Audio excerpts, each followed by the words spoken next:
سورہ نساء کی آیت نمبر 101 ہے۔ اعوذ باللہ من الشیطان الرجیم، بسم اللہ الرحمن الرحیم۔ وَإِذَا ضَرَبْتُمْ فِي الْأَرْضِ فَلَيْسَ عَلَيْكُمْ جُنَاحٌ أَن تَقْصُرُوا مِنَ الصَّلَاةِ إِنْ خِفْتُمْ أَن يَفْتِنَكُمُ الَّذِينَ كَفَرُوا إِنَّ الْكَافِرِينَ كَانُوا لَكُمْ عَدُوًّا مُبِينًا۔ صدق اللہ العظیم۔ اور جب تم سفر کرو ملک میں تو تم پر کوئی گناہ نہیں کہ کچھ نماز میں سے کم کرو، اگر تم کو یہ ڈر ہو کہ کافر تمہیں آزمائش میں ڈالیں گے۔ بے شک کافر تمہارے کھلے دشمن ہیں۔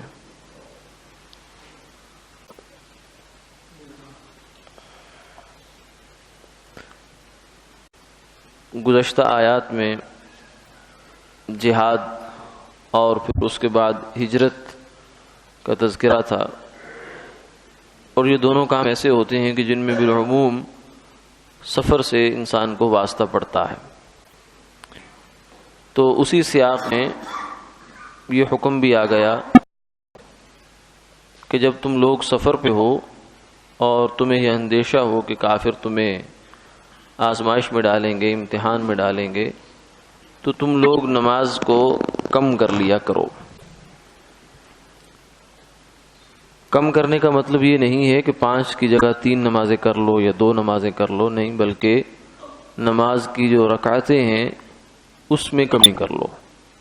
اسے نماز کو قصر کرنا کہتے ہیں۔ قصر، قاف صاد را۔ تو فرمایا کہ نماز کو کم کر لو، قصر نماز پڑھ لیا کرو۔ مفسرین کا اس بات پر اتفاق ہے، امت کے علماء کا، کہ یہ جو دشمن کے آزمائش میں ڈالنے کی بات ہے، یہ یہاں اس زمانے کے لحاظ سے جو ایک صورتحال تھی اس کا تذکرہ ہے، ورنہ یہ کوئی شرط نہیں ہے۔ یعنی نماز قصر کرنے کے لیے مسافر کے لیے یہ کوئی شرط نہیں ہے کہ کوئی دشمن کا خطرہ بھی ہو۔ اگر دشمن کا خطرہ نہیں بھی ہے، امن اطمینان کی حالت ہے، تو پھر بھی نماز قصر کرنا جائز ہے اور اللہ کا حکم ہے۔ تو یہ جو نماز قصر ہوتی ہے، یہ اس کے لیے سفر ضروری ہے۔ آدمی اپنے وطن میں ہو، اپنے گھر میں ہو، مقیم ہو، تو اسے نماز قصر کرنے کی گنجائش نہیں ہے۔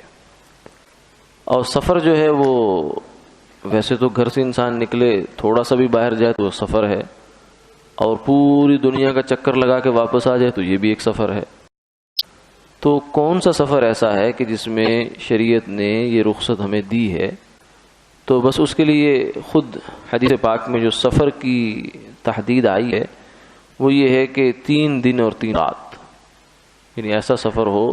پرانے زمانے میں 3 دن اور 3 رات کا سفر کا مطلب یعنی 72 گھنٹے جو سفر ہوتا تھا وہ ایک معتد بھی سفر سمجھا جاتا تھا۔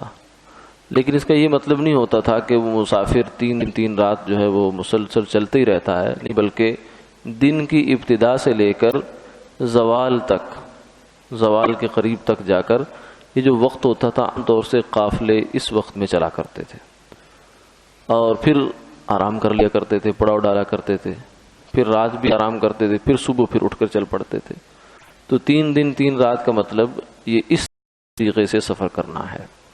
اور علماء نے جب اس کا وہ نکالا، یعنی اندازہ لگایا کہ ایک مسافر آدمی عام انداز سے اگر چلے میدانی علاقے میں تو وہ کتنا سفر کرتا ہے، کتنی مسافت طے کرتا ہے پیدل اگر انسان چلے، تو اس میں 16 میل جو کہ کلومیٹر آگے اس کا 1.5 تقریباً کلومیٹر بنتا ہے، تو 3 دن میں بنتے ہیں 48 میل، اور اس کو اگر کلومیٹرز میں آپ کنورٹ کر لیں تو یہ بنتے ہیں 77 77.5، یعنی 77 سے 78 کلومیٹر کے درمیان۔ تو اتنی مسافت کا اگر سفر ہو تو اس میں نماز قصر کرنے کی اجازت ہے، اور بلکہ حکم ہے۔ نماز قصر کرنے کی. اور اس میں بھی پھر یہ ہے کہ یہ جو سفر ہم نے شمار کرنا ہے یہ جس بستی سے آپ نکل رہے ہیں اس آبادی کے کنارے سے لے کر اور جس آبادی میں آپ جا رہے ہیں اس کے کنارے تک، ادھر سے انتہا ادھر سے ابتدا، یعنی ان دونوں کے درمیان کا جو وقفہ ہے، فاصلہ ہے، وہ اتنا ہونا چاہیے. تو یہ ہے اپنے گھر سے اس کو شمار نہیں کرنا، بلکہ سفر کے جو احکامات ہیں اس وقت شروع ہوں گے جب انسان آبادی سے نکل جاتا ہے، اور وہیں سے اس کی مسافت بھی سمجھی جائے گی. تو اگر کوئی شہر اتنے دوسرے فاصلے پر بنتا ہے تو ٹھیک ہے، وہاں جانے سے قصر ہوگی. اور قصر کب تک ہوتی رہے گی؟ 15 دن تک. اگر اس شہر میں انسان نے جہاں گیا ہے مسافر قیام کی نیت نہیں کی تو اس وقت تک یہ نماز قصر کرتا رہے گا. اگر 15 دن ٹھہرنے کی نیت کر لی ہے تو پھر یہ نماز پوری پڑھنا شروع کر دے گا. اس جگہ کو بھی کہیں گے کہ پھر اس کا یہ وطن اقامت بن گیا. وطن اصلی تو وہ جہاں سے اس نے سفر شروع کیا، اور جہاں جا کر اس نے 15 دن ٹھہرنے کی نیت کر لی وہ اس کا وطن اقامت بن گیا. تو وہاں پھر یہ نماز پوری پہلے دن سے پوری شروع کر دے گا اگر 15 دن ٹھہرنے کی نیت ہے. ویسے تو یہ بہت تفصیلی اس کے مسائل ہیں. صلاۃ المسافر کا پورا ایک چیپٹر ہے، مسافر کی نماز کے احکامات، اور پھر اس میں بنیادی جو مسئلے ہیں وہ چند ایک ذکر کر دیے. اور اسی طریقے سے یہ جو نماز کی قصر کی جو صورت ہے وہ یہ ہے کہ 4 رکعت والی نماز قصر ہوگی.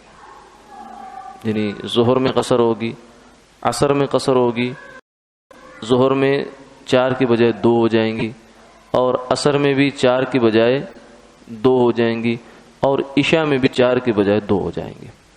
باقی جو 2 نمازیں ہیں ان کے اندر قصر نہیں ہے. فجر میں پہلے سے 2 رکعتیں ہیں تو اس کا 2 کا ہاف نہیں کیا جائے گا.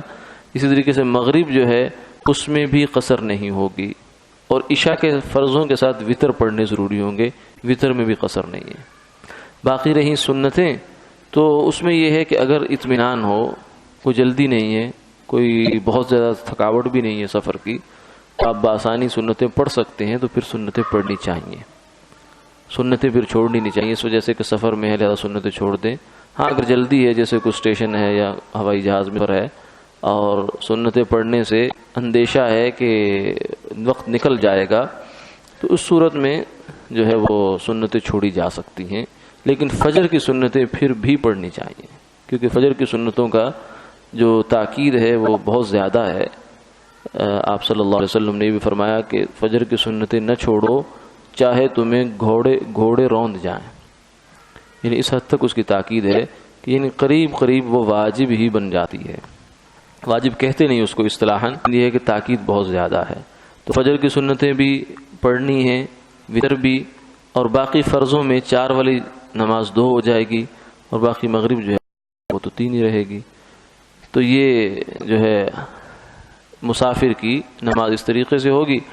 اور اگر مسافر کسی مقیم کے پیچھے نماز پڑھ رہا ہے تو پھر اس کو پوری پڑھنی پڑے گی.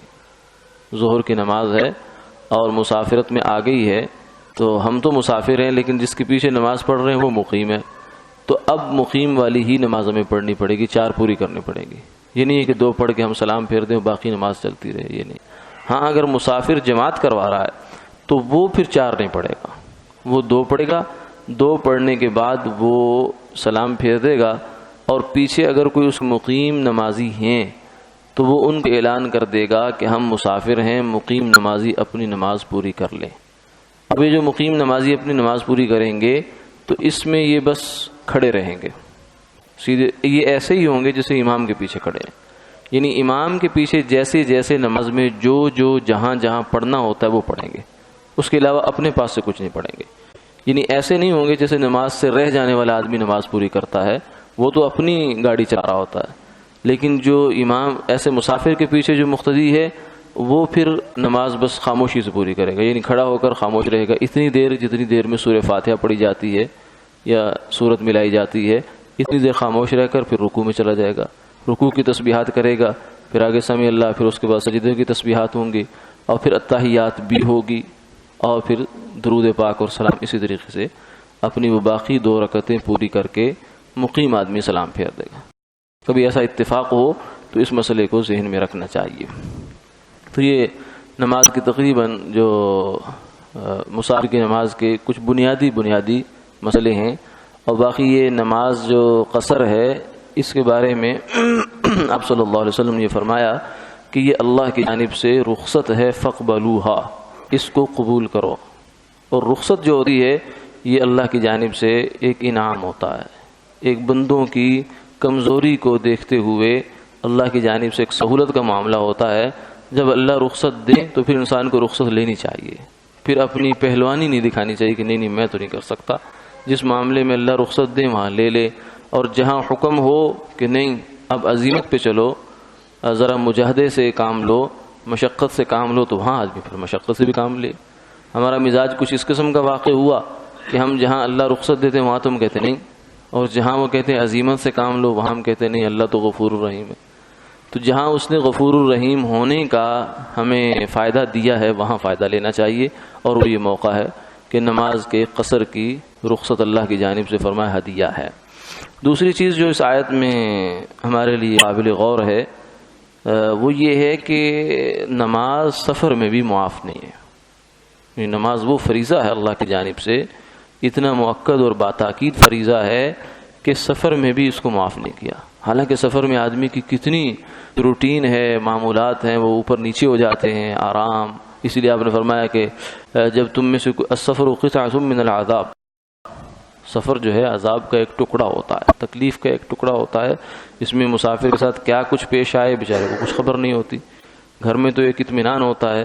اس لیے فرمایا کہ فَإِذَا قَضَى أَحَدُكُمْ نَهْمَتَهُ فَلْيَتَعَجَّلْ إِلَىٰ أَهْلِهِ، جب سفر میں تم اپنی ضرورت پوری ہو جائے، مقصد پورا ہو جائے، تو پھر خواہ آوارہ نہ پھرتے رہا کرو، جلدی سے گھر واپس آ جایا کرو۔ تو کیونکہ سفر میں نیند، آرام، یہ سب چیزیں اوپر نیچے ہوتی ہیں، تو اس میں صرف اتنی گنجائش تو دے دی کہ جو لمبی نمازیں ہیں، بڑی نمازیں ہیں، ان کو تھوڑا کر دیا، لیکن نماز معاف نہیں کی کہ سفر ہے لہذا نماز کوئی معاف ہو جائے، نہیں، ایسا نہیں ہے۔ اسی طریقے سے اگلی میں اس چیز کا تذکرہ آئے گا کہ سفر میں نمازیں اپنے اپنے وقت پر ہی پڑھنی چاہیے، یہ بھی اس کا بھی اہتمام ہونا چاہیے۔ یہ ضرور ہے کہ اللہ نے جو رخصت دی ہے اس سے انسان فائدہ اٹھائے، لیکن نمازوں کو دائیں بائیں نہ کرے۔ بہت سے حضرات جو ہیں وہ حضر میں تو بڑے پکے نمازی ہیں، لیکن سفر میں جو ہی گئے تو بس نماز جو ہے اس کو چھوڑ دیا اور یہ سمجھ لیا کہ نہیں اب تو نہیں پڑھی جاتی، جبکہ نماز پڑھی جا سکتی ہے۔ ہمارے کئی بزرگ اس زمانے میں ایسے ہوئے کہ جو فرماتے ہیں کہ ہم تو سفر میں نمازیں پڑھا کر سفر بھی کیا کرتے تھے، نمازیں بھی پڑھتے تھے، اور اگر کبھی ہمیں لگتا تھا کہ یہ گاڑی والا نماز کے لیے گاڑی نہیں روکے گا تو ہم ٹکٹ ہی اتنا لیتے تھے جہاں تک جا کر نماز آ جائے۔ یعنی نماز مقدم ہے اپنے ذاتی تقاضوں سے کہ نماز ہر صورت میں انسان پڑھے، اور سفر تو اللہ تعالیٰ سے قریب ہونے کا ذریعہ ہے، کیونکہ مسافر بھی ان لوگوں میں شامل ہے کہ جس کی دعائیں خصوصیت سے قبول ہوتی ہیں۔ تو ایسے موقع پر کہ جب اللہ کا قرب انسان کو حاصل ہو اور اس کی دعائیں قبول ہو رہی ہوں، آدمی نماز جیسا اہم فریضہ چھوڑ کر اللہ کی نافرمانی اور ناراضگی کے اندر چلا جائے تو یہ بڑی خطرے کی بات ہے۔ اللہ تعالیٰ حفاظت فرمائے۔